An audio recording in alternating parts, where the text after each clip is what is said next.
Почитувани, ВМРО ДПМН денес го предава на Државната комисија за спречување на корупција целокупниот доказен материјал со кој располагаме за аферата Надеж 2. Се работи за афера тешка 530.000 евра, во кој централна улога има кабинетот на Бранко Црвенковски. Од овој момент очекуваме од Државната комисија за спречување на корупцијата, како и од останатите надлежни институции, да го расчистат сомнежот за сторен криминал, непочитување, заобиколување и изигрување на законските процедури. Ке треба да се расветли зошто кабинетот на Црвенковски исплатил над половина милион евра народни пари на фирма на син на свој вработен, што представува класичен случај на непотизам. Некој треба да одговара зошто Пристап МК е избран после склучување на самиот договор. Одлуката за избор на најповолен понудувач е донесена на 28.4.2008 година, а договорот е наведено дека е потпишан на 7.4.2008 година.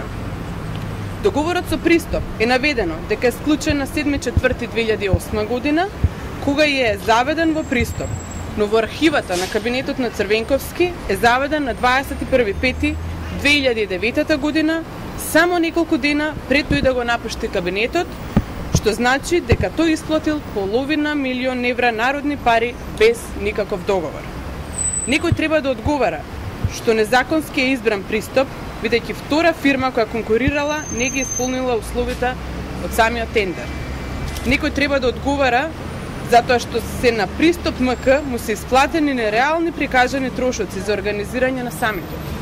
Како например, за едно стилизирано лебедче исплатени се 12.000 евра народни пари. За 60 пенкала, папки и тефтери, една позадина, еден банер, еден билборд, исплатени се 105.000 евра народни пари. Само за ангажирање на 5 комбиња исплатени се цели 30.000 евра народни пари. СДСМ 15 дена молчи и се крие за аферата Надеж 2.